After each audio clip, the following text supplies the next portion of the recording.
Hello everyone, welcome to our channel. Today we are going to discuss about the most important question or MCQ for UPSC Prelims 2021. Already we discussed part 1 to 13. Now we are going to discuss about the part 14. Then let's start it. Okay then हम लोग का जो ये current affair में आजकल चल रहा था इसके बारे में तो मैं ये दी हूँ बुरियल साइट के बारे में जो डिस्कवर किया गया है लास्ट ईयर 2020 में और इसका 21 में भी थोड़ा बहुत ये निकला और इसका मूवी भी निकला है तो मैं इसके लेके आई हूँ. Which of the following is India's largest known burial site. Okay then Mehrgarh, then Sanauli, Inamgaon और Sannati. Okay then which one that is answer is Sanauli. Okay then इसके बारे में मूवी भी आ चुका है तो आप लोग चाहो तो देख सकते हो मूवी भी, उसमें थोड़ा बहुत दिखाया है और वहाँ पे क्या क्या डिस्कवर हुआ है वो सब के बारे में भी थोड़ा बहुत दिखाया गया है. तो यहाँ पे हम लोग देख लेते हैं इसे.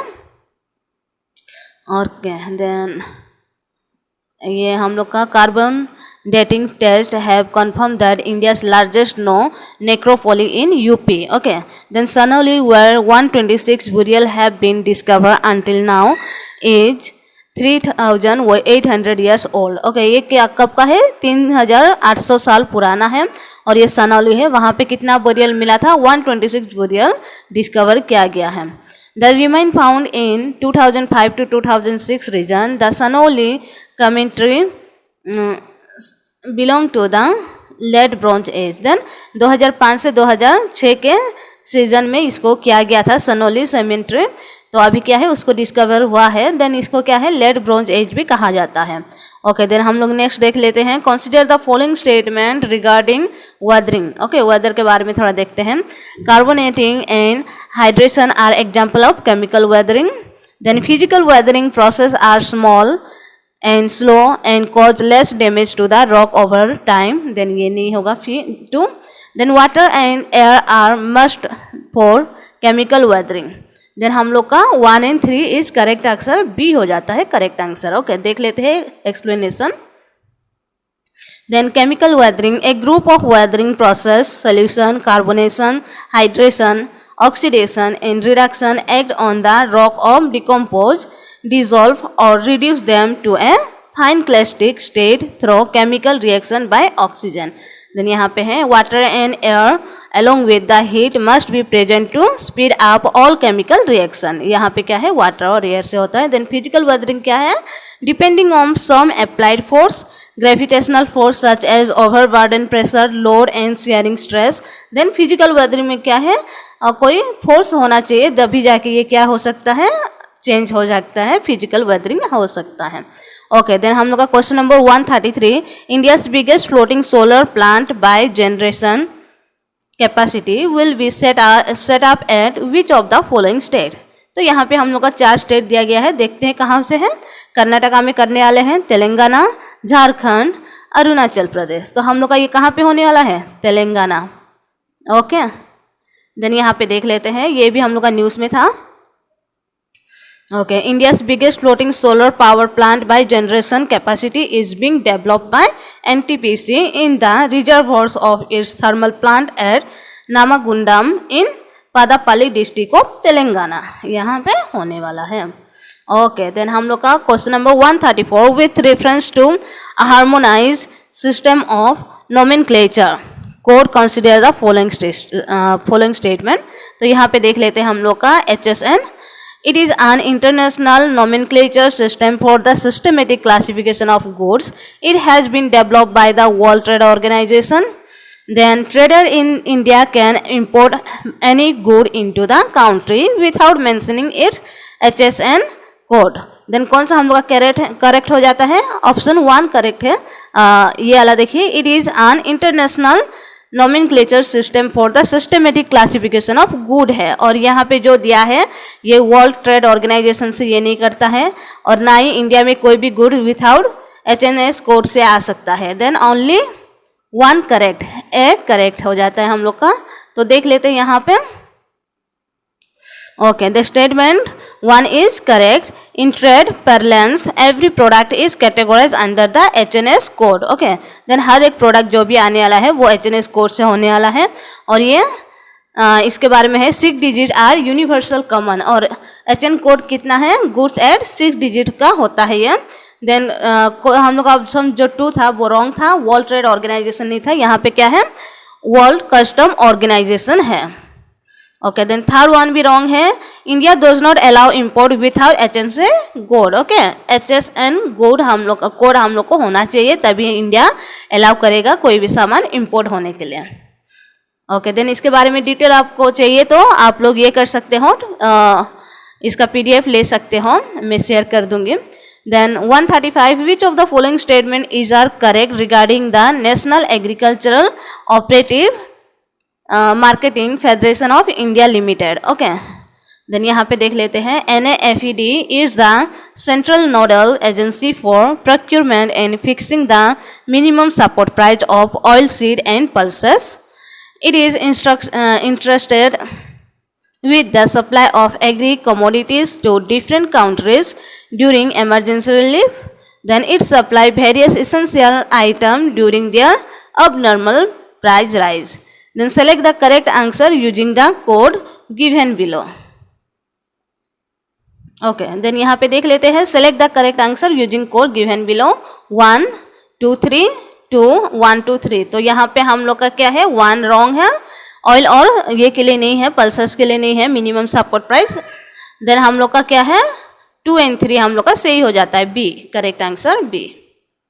Okay, then let's see, then statement 1 is wrong, minimum support price are recommended by CACP commission for agricultural cost and prices. Okay, NNDP ने किया है, ये CACP क्या है, and approve by CCEA cabinet committee on economic affair. Then national NAFED ये हम लोग का क्या है, it is registered under the multi state cooperative society act. It was set up with the objective to promote the cooperative marketing of agriculture produce to benefit the farmer. ये farmer को benefit करने के लिए ये क्या है, और ये सेंट्रल नोडल एजेंसी से हुआ है। और 16 notify agricultural commodity of oil seed and pulses cotton under the price support scheme. इसमें प्राइस सपोर्ट स्कीम में ये 16 नोटिफाइड एग्रीकल्चर कमोडिटी को लिया है। क्या क्या है वो, ऑयल सीड है, पल्सेस है, देन कॉटन। देन यहाँ पे ये डिटेल आप लोगों के पास मैं PDF अगर आप लोगों को चाहिए कमेंट करके बताएंगे, मैं PDF को शेयर कर दूंगी। Then question number 136, consider the following statement regarding the Nathpanthi sect. Okay, Nathpanthi sect क्या है उसके बारे में देखते हैं। They are the followers of Hindu yogi Gorakhnath. वो लोग क्या है, हिंदू एक योगी था गोरखनाथ, उसी को फॉलो करते हैं, इसे नाथपंथी सेक्ट कहा जाता है। They denounce the caste system and the privilege claim by the Brahmanas. और वो लोग क्या है, ये करते थे, ब्राह्मण को ये करते थे। The path preach by them is refer to as tantra. और वो लोग जो भी प्रीच करते थे वो लोग का वे था, वो तंत्र था। ओके, देन हम लोग का क्या है, 1 2 3 ऑल करेक्ट, D। ओके, देख लेते हैं यहाँ पे, Nathpanthi are a Shaivism sub tradition within Hinduism. Nathpanthi are followers of Hindu yogi Gorakhnath and one time was popular all over north India. ये नॉर्थ इंडिया में बहुत ही पॉपुलर हुआ था उस समय, और ये गोरखनाथ का है, और हिंदुइज्म इसे ये करते हैं। और ये लोग का क्या है, मंत्र तंत्र मैजिकल ये सब के बारे में ये करते हैं और प्रीच करते हैं। और ये ब्राह्मण ये सब को क्या करते हैं, cast system and privilege claim by the ब्राह्मण and their path is open to all irrespective of caste distinction. Okay, then हम लोग का question number 137, consider the following statement regarding non banking finance company। तो यहाँ पे हम लोग देख लेते हैं, non banking finance company, they can be engage in the business of loan advance and chit business. Then CRR does not apply on any NBFCs. No NBFC can expect demand deposit or time deposit. Okay, a housing finance company is considered a NBFC under the RBI regulation। तो incorrect वाला को हम लोग को देखना है, यहाँ पे देख लीजिए ये इनकरेक्ट दिया हुआ है, ठीक है। तो हम लोग को इनकरेक्ट देख लेना है, कौन सा हम लोग का इनकरेक्ट है। तो हम लोग का इनकरेक्ट है ए। ओके, ये है ओनली 3 इनकरेक्ट है हम लोग का। तो यहाँ पे एक्सप्लेनेशन देख लेते हैं। Then statement 3 is wrong. The NBFC cannot accept demand deposit. They are authorized to take fixed deposit or time deposit. Then no banking finance company register under the Company Act 1956. Non banking कब हुआ था register? Company act 1956 में हुआ था. Then engage in the business of loan and advance acquisition of governmentals or other marketable security, leasing, hire purchase, insurance business and chit business, ये सब में इसका होता है. देन यहाँ पे हम लोग जो भी ऑप्शन दिए हैं वो सब में ये करता है ये. तो ना हम लोग का question number 138, consider the following statement with reference to the state election commissioner. Election commissioner के बारे में यहाँ पे देखेंगे. He or she is an officer under the election commission of India. तो ये क्या है? इलेक्शन कमीशन ऑफ इंडिया के अंदर में काम करते हैं, ये नहीं है. देन हम लोग का 1 रॉन्ग है. Then 2, he or she is responsible for conducting election to the state legislature. State legislature के लिए वो कंडक्ट करते हैं, नहीं वो पंचायत राज के लिए इलेक्शन कंडक्ट करते हैं. ओके, देख लेते हैं यहाँ पे हम लोग का neither 1 nor two D. Statement 1 is wrong. The office of the state election commissioner is autonomous. ये ऑटोनोमस है like the election commissioner of India.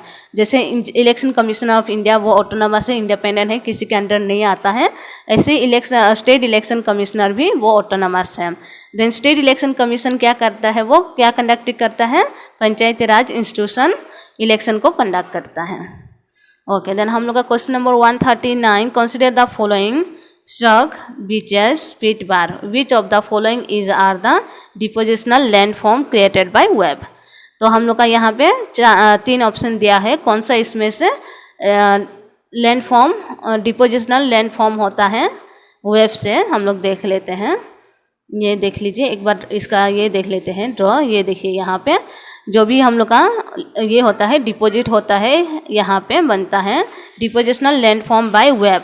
ये देखिए वेब से जो बनता है, wave cut platform, wave built terrace, beach, tombolos, barrier spit, lagoon, bay barriers and tidal इंटेल. Okay, then depositional landform due to wave, beach, bar, spit and lagoon. Okay, then हम लोग का स्ट्रक नहीं आता है, इसमें हम लोग का बीच और स्पीड बार आता है. देन हम लोग का आंसर कौन सा हो जाएगा? Then 1 and 3, 2 and 3. Okay, B answer हम लोग का करेक्ट है, 2 and 3. यहाँ पे देख लीजिए ड्रॉ यहाँ पे है. Okay, then question number 140, which of the following statement is are correct regarding financial market? The money market provide non inflationary sources of finance to the government. The capital market deal with lending and borrowing transaction of over 1 year maturity. Then हम लोग का कौन सा यहाँ correct है? Both 1 and 2 correct है. तो देख लेते हैं इसके बारे में explanation. Okay, financial market consist of 2 major segment, money market और कैपिटल मार्केट होता है. मनी मार्केट क्या होता है? For short term fund. Capital market होता है for long and medium term fund. तो यहाँ पे इसका डिटेल में दिया हुआ है, आप लोग देख लेंगे. ओके, पीडीएफ चाहिए तो आप लोग कमेंट करके बताएंगे, मैं इससे पीडीएफ शेयर कर दूंगी. और दूसरा क्या है, ज़्यादा से ज़्यादा आप लोग कोशिश कीजिए शेयर करने के लिए, ताकि जिसको ज़रूरत है उस तक पहुंच पाए. और आप लोग सब्सक्राइब भी कीजिए. और वीडियो अगर अच्छा लग रहा है तो कमेंट करके बताएंगे, अगर अच्छा भी नहीं लग रहा है तब भी कमेंट करके ज़रूर बताएंगे, ताकि मैं और इम्प्रूव कर सकूँ अपना वीडियो में. और शेयर करने के लिए कोशिश कीजिए. मैं कल इसका लेके आने वाली हूँ, जो आप लोगों का मेमोरी ट्रिक है थिएटर फॉर्म का, मैं कल उसे लेके आऊँगी. Okay, thank you, take care, bye bye.